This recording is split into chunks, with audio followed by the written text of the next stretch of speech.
Okay, so I'm the kind of girl who had a very traumatic upbringing, and like I didn't have parents that like met my emotional needs. And so I had to learn really, really early how to become affable and well liked and be a pleaser.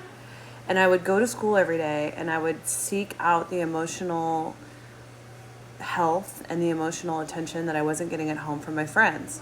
So I got really good at making friends. I got really good at being a good friend. I got really good at like understanding and perceiving people's emotional needs and meeting them. So I always had a lot of friends. I was always super popular.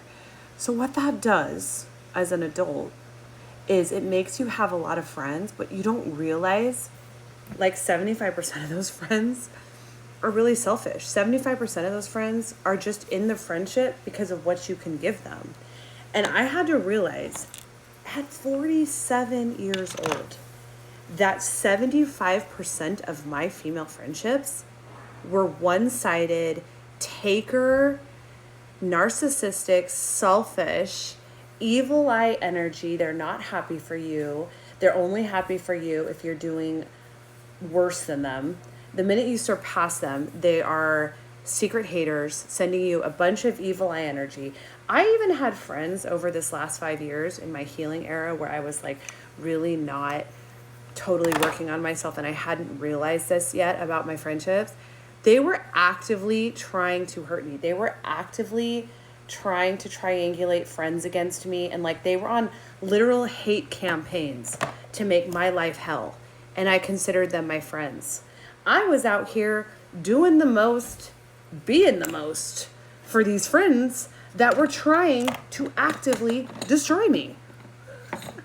And I learned like early in this healing journey that I needed to get rid of those friends. Like those friends needed to go. What I never suspected or bargained for or was prepared for was the friends who are my ride or dies. Yet when things start to come up for me, when I start to get visibility here on this app, when I meet the love of my life, when I move into a beautiful new home, when I start to make money doing what I love and I can quit my 9 to 5. Those friends that are my ride or dies, who I consider for years, I have literally gone over there and done the most for when they were in tragedy and when they had amazing things happen to them. I was the one planning their celebration parties because I was so happy for them. Those were the ones that like couldn't handle it, that started to create drama so that they could exit from my life because they couldn't stand to watch me win. I would have never predicted that, ever. And so what you start to realize when you've healed and you've started to demand more for yourself and you've relied less on the amount of friends you have surrounding you to make you feel safe, because you start to realize what a crutch that was your whole life. That was a crutch because you didn't have the love at home to go home to. More importantly, you didn't have the love at home within you to go home to because you hadn't healed and you were operating from a place of trauma and abandonment. The minute you start to heal that wounded side of you, you no longer need these selfish, one-sided friendships so that you can say, rack 'em, stack 'em, I have a big group of friends, look at me. And whenever I see that in people, these big parties they're having or like big get-togethers with all their friends there to celebrate them, 9 times out of 10, these people that I know personally are very unhealed. They are in a very traumatized place. They are trying to be a delusional person in that they're trying to believe that their lives are perfect and that they're, having all these things happen to them. But in reality, they're things that they're creating from a place of delusion to not have to face their trauma and not have to heal. And so on the surface, and that's what we like to call like the Instagram social media world, right? It looks perfect on the outside. But in reality, I know these people personally, they are hurting. They have been through years and years of trauma and abuse. They've never gotten help. They've never tried to target that trauma. Instead, they've just lived from a place of delusion, on to the next milestone, on to the next engagement party, whatever you want to call it, to delude themselves and to pretend that everything's fine so that they don't have to heal. And what I've learned in my middle age is that as I'm healing and I'm refusing to live in delusion anymore, and I'm refusing to have secret haters around me, I'm refusing to have jealous people that can't be happy for me, that have evil eye energy towards me, because I need to feel like I have a lot of friends around me at all times.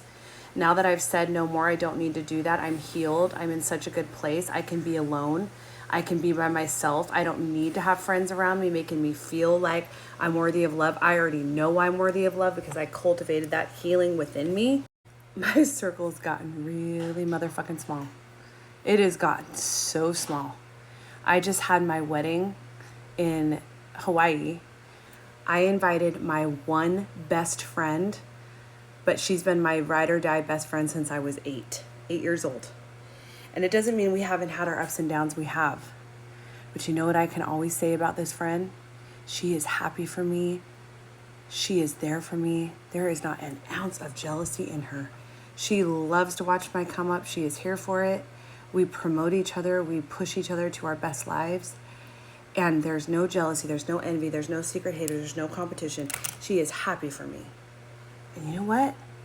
I got 1 or 2 or 3 maybe friends that I can say fall in that bucket. I've had to realize over the last several years, as I've really manifested an amazing life for myself, the people that are out here doing the healing, that are truly happy for you, they are few and far between. Your circle gets real small, but it gets real tight. It gets really true.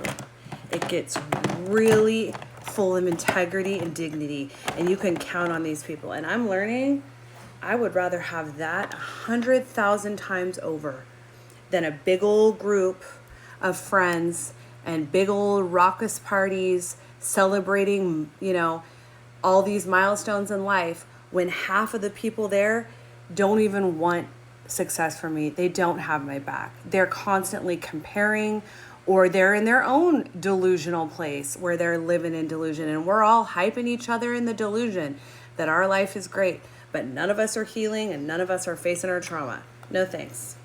Done with that. I will take the ride or dies that are integrous, that are truthful, that are real every single damn time, even if that means there's only one of them in my corner. I'll take that any day over 50 friends that don't have my back, that aren't happy for me, and that are secret haters.